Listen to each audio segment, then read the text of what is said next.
1 เส้นมหัศจรรย์ที่ทุกคนสามารถใส่เทรดสร้างกำไรในตลาด BX Trade นั่นก็คือเส้น RSI โอเคทุกคนอันดับแรกให้ทุกคนเข้าไปอยู่ที่ Apex Indicator นะทุกคนเนาะให้ทุกคนพิมพ์คำว่า RSI เลยเห็นบ่ทุกคนเจนคำว่า Relative Strength Index นะทุกคนเนาะให้ทุกคนกดเข้าไปเลยปึ๊บโอเคหลังจากกดเข้าไปให้ทุกคนกดหมายคูณนี้ออกเลยนะทุกคนเนาะโอเควิธีการใช้ง่ายๆเมื่อใดก็ตามที่ RSI นี่ขึ้นมาต่ำ70ให้เฮาจัดขายลงมาและเมื่อใดก็ตามที่มันลงมาต่ำ30ให้เราจัดซื้อขึ้นไปสว่าณปัจจุบันนี้ก็ถือว่า RSI กำลังลงมาหา30นั่นหมายความว่าโอกาสที่มันจะลงมาหาจุดนี้ยังมีหลายอยู่ฉะนั้นโอกาสที่มันจะเป็นเทรนขาลงมามีหลายโอเคออเดอร์นี้ซุกจะจัดขายลงมาอยู่ที่30เหรียญเด้อทุกคนเด้อ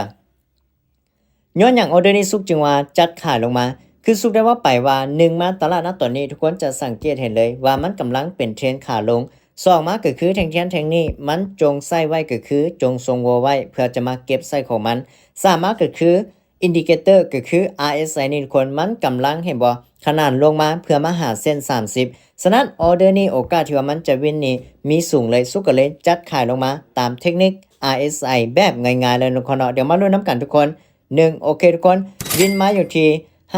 58.5 เหรียญเนาะทุกคนเนาะก็ถือว่ากำไรไปแบบงามๆเลยโดยการใช้เส้น RSI เพียงเส้นเดียวฉะนั้นผู้ใดที่อยากศึกษาเพิ่มเติมเกี่ยวกับเทคนิคนี้ก็สามารถทักมาหาสุกได้สุกบอกเลยถ้าว่าทุกคนรู้จักเส้นนี้เส้นเดียวก็สามารถสร้างกำไรให้ทุกคนได้คือกัน